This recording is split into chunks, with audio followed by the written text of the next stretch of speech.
시편 23편입니다. 1절에서 6절 말씀. 시편 23편. 찾으신 줄 알고 제가 읽겠습니다.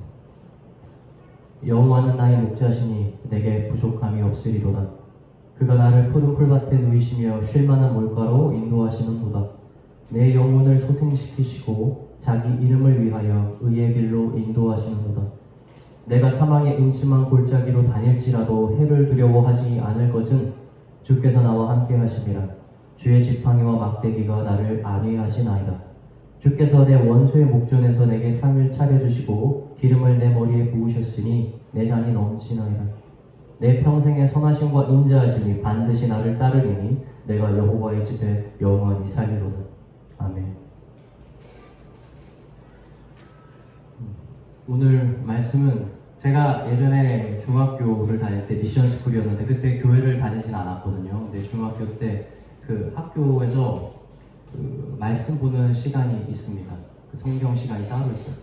그때 이제 목사님께서 말씀을 전해주시고 항상 숙제를 주시는데 외워오는 걸 줘요. 신약 성경책 다 외우기 그 순서 말이에요. 마태복음, 마가복음 뭐 그런 것들도 주고 가끔씩 이렇게 말씀을 외우라고 구절을 주는데 그 중에 아직도 기억이 나요. 이 시편 23편을 다 외우라는 숙제를 주신 적이 있었거든요. 그래서 지금도 시편 23편은 보지 않아도 그냥 처음부터 끝까지 암송이 됩니다. 이 시편 23편은 다윗의 시입니다. 지금 이 다윗은 굉장히 평화롭게 하나님을 노래하고 있어요. 사실 그 앞으로 넘어가서 시편 22편만 보더라도 다윗은 자신이 당하는 끔찍한 일에 대해서 이야기를 합니다. 하나님한테 어떻게 고백하냐면 어떻게 당신께 이렇게 힘들어서 고백을 하고 기도를 해도 어떻게 나에게 이렇게 응답을 하지 않으십니까? 다른 사람들이 나를 이렇게 힘들게 하고 괴롭게 하니 나의 존재가 벌레만도 못한 것 같습니다. 이런 고백을 다윗이 하거든요. 맞아요.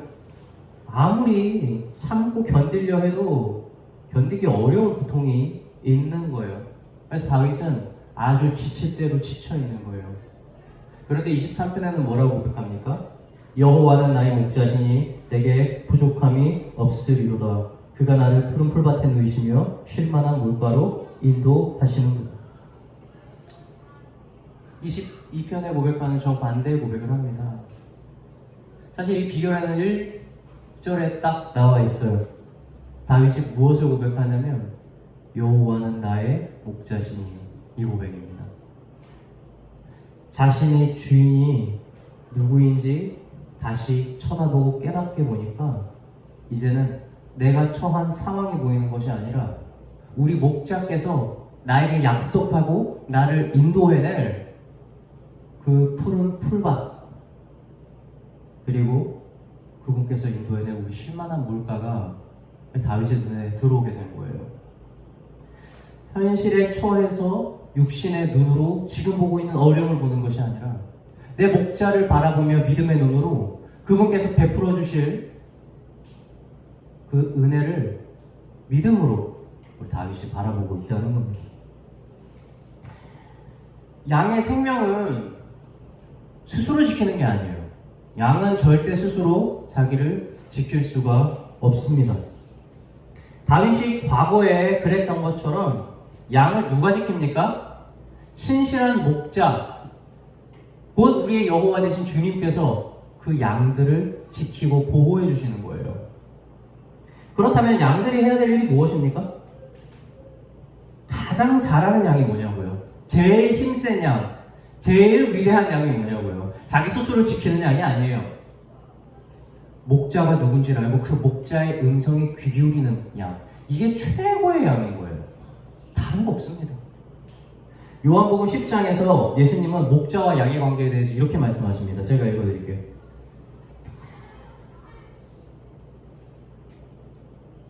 내가 진실로 진실로 너희에게 이르노니 문을 통하여 양의 우리에 들어가지 아니하고 다른 데로 넘어가는 자는 절도며 강도요 문으로 들어가는 이는 양의 목자라.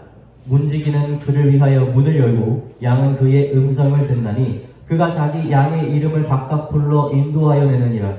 자기 양을 다 내놓은 후에 앞서가면 양들이 그의 음성을 아는 거로 따라오되 타인의 음성은 알지 못하는 고로 타인을 따르지 아니하고 도리어 도망하느니라. 양이 목자의 음성을 너무 잘 알아서 목자가 가는 길만 따라다니고, 혹시 목자를 빙자해서 누군가가 와서 따르라고 얘기를 하면 양이 그것이 목자가 아닌 것을 알고 도리어 도망한다고 이야기를 하고 있는 거예요. 양이 제일 잘하는 양이 뭐라고요? 목자를 따르는 양이에요.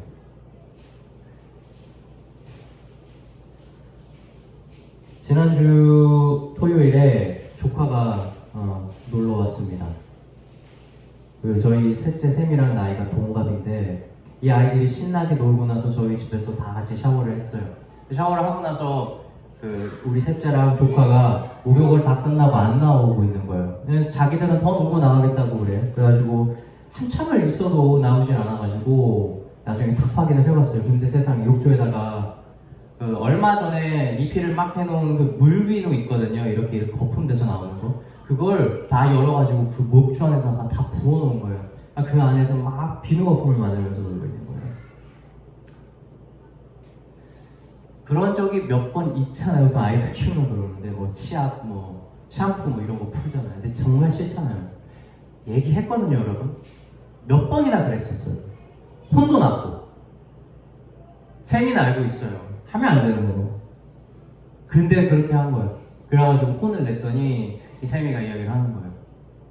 아니, 조카 사랑인데 사랑이가 하자고 해서 한 거라고 그렇게 얘기를 하는 거예요. 근데 그 말을 듣는데 아담이 범죄했던 그 범죄랑 별명이 너무 비슷한 거예요. 그래서 또 한 거라고 그랬어요. 너는 알지 않았냐? 넌 누구의 말을 따르는 거냐? 이미 부모님이 얼마나 여러 번 얘기를 했는데 그 말이 있는데 너는 그 말을 듣고 엄마 아빠의 말을 따르지 않기로 결정한 거다라고 굉장히 냉정하게 사실은 이야기를 해서 미안할 정도로. 사랑하는 성도 여러분, 누구의 말을 따르고 있느냐가 누구를 부모로 두고 있느냐, 누구를 주인으로 두고 있느냐, 누구를 목자로 두고 있느냐, 그것 자체를 증명하는 겁니다. 우리가 하나님의 말씀을 믿고 따르면 우리가 그 말씀을 따르는 것으로 우리의 주인이 누군지 보여주는 거예요.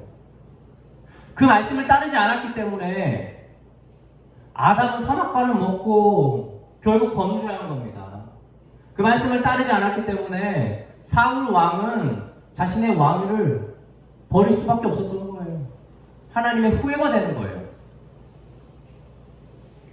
다윗은 22편에서 물론 자신이 처한 고통을 하나님께 진정으로 고백드리고 그것 때문에 힘들어한 것이 맞아요. 그러나 자신이 처한 상황 때문에 목자를 바꿔버리는 어리석은 실수를 저지르지 않았어요. 세상에서 오는 음성들이 얼마나 많았겠습니까? 하나님의 방법이 아니라 다른 방법으로 다윗이 일어설 수 있는 수단이 얼마나 많았을까 저는 생각을 해요. 도망다니면서 시편을 쓰면서 자신의 원수인 사울왕을 죽일 수 있는 기회가 얼마나 많았겠어요. 반역을 일으킬 수 있는 방법 많았을 겁니다. 그러나 다윗은 손에 피를 묻히지 않았어요. 자신의 주인, 우리 아버지 되시는 목자, 그 선한 목자를 바라보는 것을 가장 좋은 것으로 여겼던 거예요. 그래서 다윗은 비록 육신이 힘들고 질병으로 고통받고 자신이 사랑하는 사람들이 자신을 배신하고 자신이 의지할 것이 하나도 없어서 동굴에 들어가서 잠을 청한다 할지라도 그것으로 오는 고통을 하나님께 고백드린다 할지라도 주인을 바꾸지 않은 거예요. 내 선한 목자 되신 우리 하나님 여호와를 찬양하고 나는 당신의 말을 따르겠습니다. 이것을 행했던 겁니다.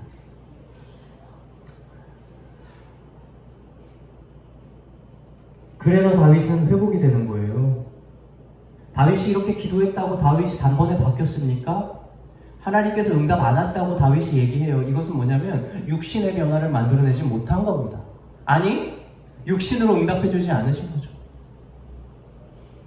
주님의 말씀을 따른다고 해서 여러분 우리의 육신의 복이 찾아오는 것은 아닙니다. 물론 하나님께서 성령을 통해서 우리에게 놀라운 힘을 주실 때가 있어요. 제가 기도하지 않았습니까? 육신의 약함을 입은 사람들에게 놀라운 능력을 도와서 이것을 이겨낼 수 있는 기적을 달라고 기도합니다. 저희 성도들 가운데 누가 아프면 제가 기도 안 하겠습니까? 여호와 라파의 하나님께서 치유의 왕손으로 이 치유를 하시고 이들에게 놀라운 성령의 역사를 도와서 일으켜달라고 기도를 합니다. 그럴 수 있으시거든요, 하나님께서.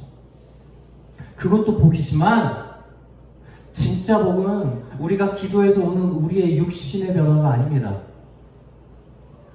우리의 환경의 변화가 아니에요. 진짜 복은 뭡니까? 오늘 본문 말씀 다시 읽어보겠습니다. 시편 23편 3절 말씀.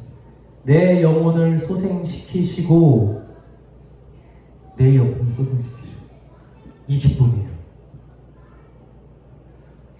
주님께 기도하고 주님을 목자로 두고 따라가는 것의 최고의 기쁨은 나의 현실의 문제가 회복되고 내가 부족한 것을 육신에서 채우는 것이 아니라 나의 영혼이 살아나는 것을 경험을 하게 되는 게 가장 큰 복이라는 겁니다. 그래서 다윗은 찬양하는 거예요. 세상에 어떠한 것이 우리의 영혼을 살립니까? 세상 어떠한 것도 여러분의 영혼을 살리지 못합니다. 세상은 여러분의 육신에 기쁨을 줄 수 있어요. 만족을 줄 수는 있어요. 그러나 그것이 우리 영혼을 살리고 우리 영혼을 새롭게 하는 데까지 나아가지 못한다는 겁니다. 이것을 맛보고 기쁨으로 삼아야 돼요. 그런 사람이 말씀을 묵상합니다. 세상에 주는 떡이 입술에 기쁨을 주지만 말씀이 주는 그 기쁨, 영혼을 소생시키는 기쁨을 더 기쁘게 살아가는 거예요. 떡으로만 살 것이 아니요, 하나님께서 주시는 말씀으로 살 것이라. 그런 삶이 누구에게 있습니까? 우리 선한 목자를 두고 따르는 그 양들에게 있는 복이라는 사실을 기억하시기 바랍니다. 제가 처음에 말씀드렸지만 이 말씀을 암송을 할 때는 제가 믿음이 있는 상태가 아니었습니다. 물론 곧 믿게 되었지만 굉장히 아직 영적으로 성숙하지 않을 때였어요. 그래서 시편 23편을 외울 때 제일 제가 많이 어색하고 틀렸던 부분들이 어디냐면 그 3절에 있었던 후절 말씀이거든요. 자기 이름을 위하여 의의 길로 인도하시는도다. 앞에까지는 되게 좋았어요. 하나님께서 우리를 우리를 인도해내고 우리를 좋게 만들어주는데, 그런데 누구를 위하여?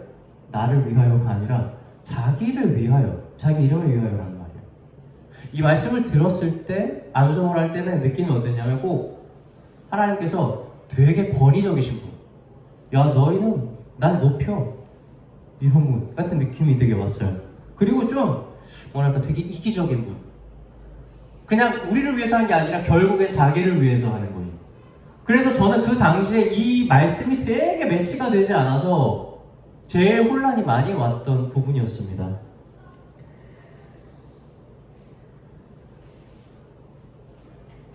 하나님은 모든 피조물로부터 찬양을 받으시는 분입니다. 여러분 이걸 믿으십니까? 하나님이란 존재 자체가 찬양을 위해 있는 분이세요. 모든 자들이 찬양하는 거예요. 찬양의 사전적 의미는 뭐냐면 존재를 높이는 겁니다. 그리고 그 존재의 한 일을 칭찬하는 거예요. 잘하면서. 그리고 그 존재가 한 모든 일들을 옳다고 인정하는 거예요. 찬양이 그런 의미예요. 아니 왜 하나님은 그런 분이실까? 왜 하나님은 굳이 우리한테 찬양을 그렇게 받고 싶어 하실까? 라는 생각을 할 텐데, 우리가 진짜 목자 되시는 우리 주님을 경험을 하고 그분의 사랑을 체험을 했다면 여러분 그 찬양하라는 의미가 무엇인지 우리는 정확하게 알 수가 있어요. 사람들은 이해할 수 없을 겁니다, 그 찬양에 대한 의미를. 왜냐하면 목자가 누구인지 모르니까. 그런데 그 목자는 여러분 사꾼이 아니에요. 전에도 말씀드렸지만 다윗이 자신의 목숨을 버려서 양을 지켰던 것처럼 우리 주님은 자신의 목숨을 버려서 자신의 양을 지키시는 분입니다. 그 말씀이 요한복음에 그대로 나와 있어요. 제가 읽어드릴게요. 요한복음 10장 14절에서 15절 말씀. 나는 선한 목자라. 나는 내 양을 알고 양도 나를 아는 것이 아버지께서 나를 아시고 내가 아버지를 아는 것 같으니 나는 양을 위하여 목숨을 버리노라.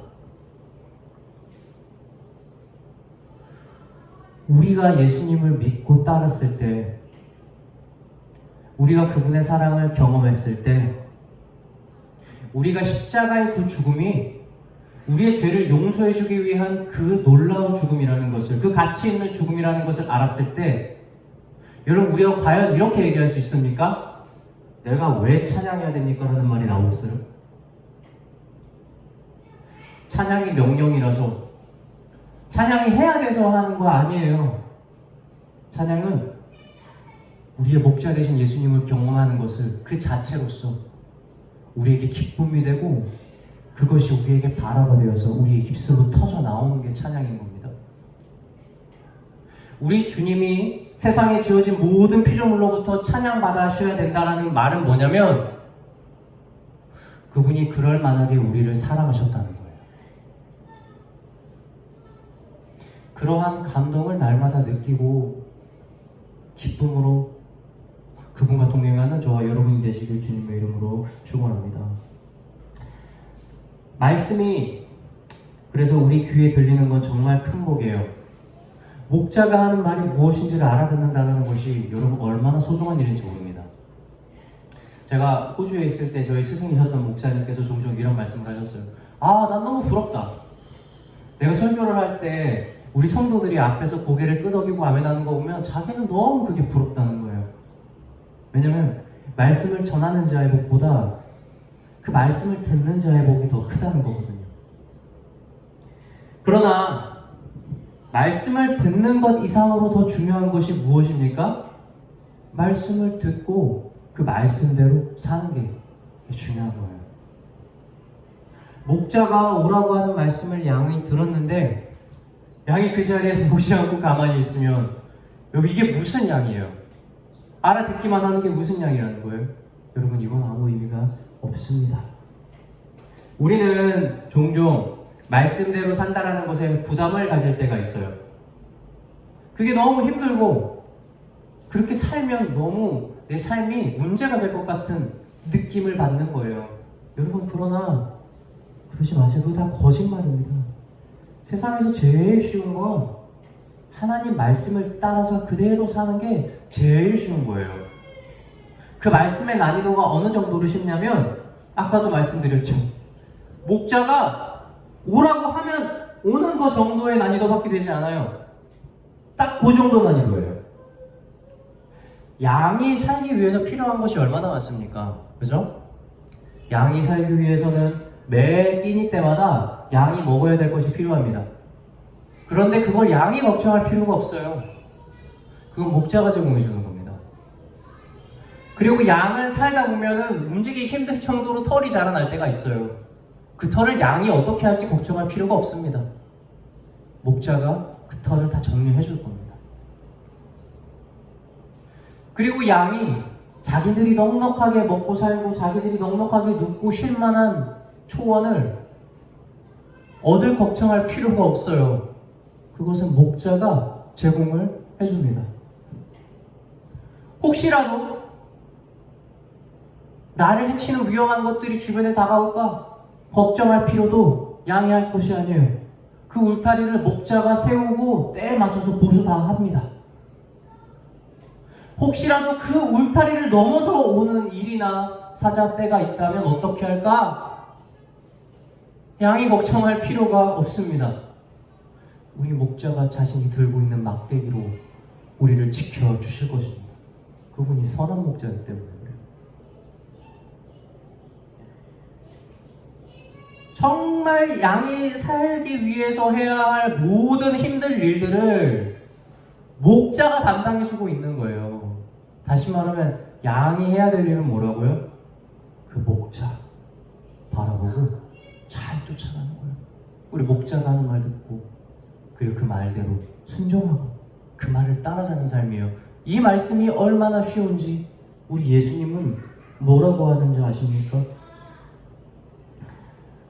제가 말씀을 읽어드릴게요. 마태복음 10장 11절 말씀. 이는 내 멍에는 쉽고 내 짐은 가벼움이라. 그러므로 너희는 무엇을 마실까 무엇을 입을까 염려하지 말라. 이 모든 것들은 하나님께서 이미 너희에게 필요하다는 것을 알고 있어. 그러니까 너희는 해야 할 일, 내 음성을 듣고 따르는 일, 그거 정말 쉬운 일이야. 라고 우리 예수님이 말씀하셨어요. 다시 한번 말씀드립니다. 말씀을 따르면서 사는 것이 어렵다고 속이는 모든 악한 음성으로부터 여러분 자유를 얻으시길 주님의 이름으로 축원합니다. 그거 다 거짓말이에요. 세상에서 우리가 지금까지 그 모든 짐을 사고 살았다고요. 양이 필요한 모든 것들을 우리가 스스로 다 지고 살았어요. 무엇을 먹어야 될지 우리가 걱정해야 됐고, 무엇을 이겨내야 될지 우리가 다 생각해야 됐고, 우리가 어떻게 살아야 될지, 어디서 살아야 될지, 우리가 어떻게 싸워야 할지를 다 우리가 짐을 지고 살았던 양이에요. 그런데 선한 목자가 우리의 모든 짐을 다 덜어준 겁니다. 그래서 예수님이 말씀하시는 거예요. 내가 너에게 지게 하는 멍에는 쉬우니까 너희 그것만 지고 따르면 되라고 하는 거예요. 여러분, 왜 우리가 힘든 줄 아세요? 왜 말씀이 힘들다고 우리가 자꾸 속이는 줄 아세요? 우리가 주인을 바꿔서 그래요. 아니면 우리에게 주인이 없어서 그래요.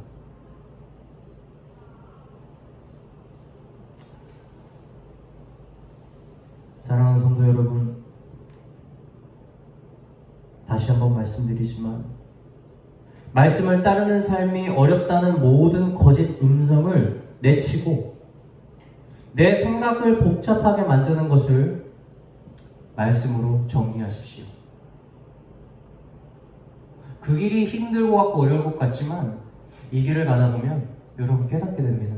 이 길이 정말 복되고 가장 쉬운 길이고 진정한 자유를 얻는 것이라는 사실을 말이죠.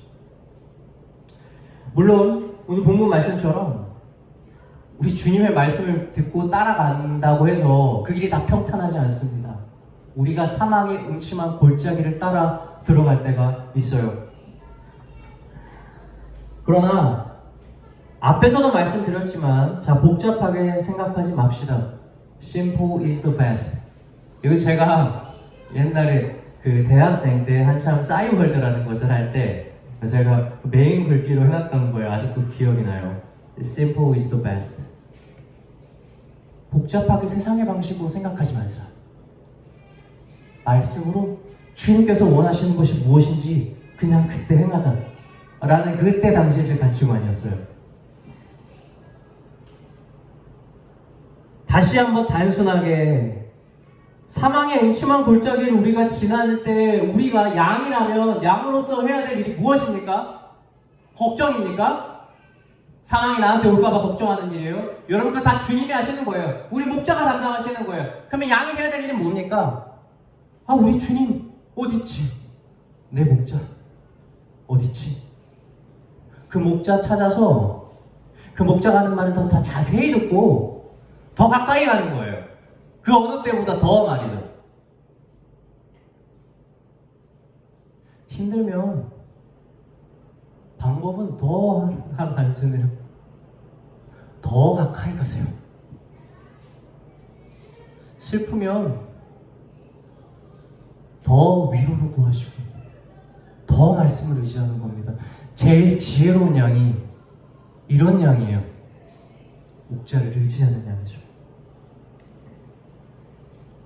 이렇게 든든한 목자를 두고 따라가는 양은 모든 안심을 얻습니다. 왜냐하면 눈을 들어서 딱 보니까 우리 목자는 이미 이 사망의 음침의 골짜기를 지날 만반의 준비가 되어 있어요. 지팡이와 막대기를 다 들고 가는 거예요. 오기만 해봐라. 내가 이 양을 반드시 지켜내리라. 그 양이 음침한 골짜기를 보고 겁을 먹는 게 아니라 나를 지키고 가신 우리 목자를 보면서 무엇을 얻냐면 마음의 안위를 얻는다고 성경이 이야기를 합니다. 음침한 골짜기를 다 지나서 드디어 살았다가 아니라 음침한 골짜기를 지나면서 아, 내 목자, 우리 주님, 나를 지키실 주님을 찬양하면서 마음의 안위를 그 안에서 얻고 가는 것이 바로 믿음의 삶인 거예요. 우리는 종종 천국을 오해해요. 내가 나중에 가게 될 천국. 아, 맞아요. 그것도 중요하죠. 바울이 많은 편지를 통해서 얼마나 교회들을 그렇게 위로합니까? 너희들은 나중에 가게 될 천국을 바라보면서 지금 모든 역경들을 이겨내라. 그러나 천국은 여러분 나중에만 있는 게 아니에요. 오늘 우리가 믿음으로 주님과 동행하는 그것이 여러분 우리가 경험하게 될 천국이라는 사실을 믿으시기 바랍니다. 사망한 음침한 골짜기를 바라보면서 좌절하지 말고 우리 주인 대신 손에 지팡이와 막대기를 들고 우리에게 안전을, 우리에게 생명을 허락한 그 목자를 따라가라는 거예요. 이것이 양이 해야 될 일이고 그 양이 가장 지혜로운 양인 거예요. 이렇게 만약에 음침한 골짜기를 지내보십시오. 지나가 보세요. 그리고 나서 얼마나 목자와 양의 관계가 더욱더 끈끈해지겠습니까? 얼마나 더 가까워지겠습니까? 이게 매우 고전적인 수법이긴 한데 이 연애를 하다가 이 진도가 잘 안 나가면 무서운 영화를 보러 가거나 무서운 놀이기구 타러 가면 됩니다. 왜냐하면 그렇게 무서운 것들을 느끼게 됐을 때 실제로는 둘의 관계가 더 밀착해질 수 있기 때문에 그런 거예요. 그죠? 여러분, 무서운 놀이기구를 같이 타러 가는 것이 진짜 무서운 일을 당하려고 무서운 영화를 보러 가는 거 아니잖아요? 무서운 놀이기구를 타러 가는 것이 진짜 저 높은 곳에서 떨어져서 죽으려고 무서운 놀이기구 타러 가는 거 아니잖아요. 우리가 주님과 사망의 음침한 골짜기를 지나는 것이 정말 우리가 사망의 음침한 골짜기를 지나면 사망이 우리에게 당하는 것이 아니라는 것을 우리가 믿는다면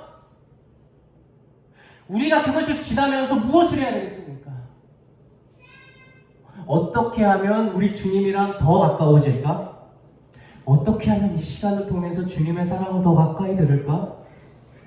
어떻게 하면 예전에 서운했던 우리 주님과의 관계가 더 회복될까 기대하면서 그 음침한 골짜기를 당당하게 들어갈 수 있는 양이 되는 거예요. 여러분, 이것이 지혜로운 양 아닙니까? 물론 그 시간을 직접 맞닥뜨렸을 때는 정말 죽을 것 같습니다. 다윗이 고백했던 것처럼 하나님이 꼭 나를 버린 것 같고 내가 벌레만도 못한 존재가 된 것 같은 그러한 좌절감과 고통이 밀려옵니다. 그러나 거기서 멈추는 건 양이 아니에요. 그 고통과 어려움 가운데에서 내 앞에서 내가 너를 인도해내겠다. 손에 지팡이와 막대기를 들고 우리를 인도해내는 그 목자를 바라볼 때까지 고개를 들고 찾는 일이 우리 양이 해야 될 일이라는 사실입니다. 그렇게 적극적으로 주님과 동행하는 사람은 원수가 눈앞에 있어도 결코 평안을 잃지 않습니다. 그리고 주님은 그곳에서조차 우리에게 먹을 상을 차려주시는 분이라는 사실을 기억하시기 바랍니다. 원수가 없어야 상을 먹을 수 있고 원수가 없어야 내 머리를 뉘을 수 있고 사망의 음침한 골짜기를 돌아가야 내가 살 수 있다는 것은 여러분, 우리 선한 목자를 주인으로 둔 양이 할 고백이 아닙니다. 말씀을 마치고자 합니다. 우리는 비록 음침한 골짜기 가운데 있고 비록 원수가 내 눈앞에 있을지라도 그 모든 상황 속에서도 우리에게 상을 베풀고 우리에게 승리의 삶을 인도해 주실 선한 목자를 바라보며 즐거워하고 기뻐하는 양이 되는 그러한 성도의 삶을 되는 저와 여러분이 되시길 주님의 이름으로 축원합니다.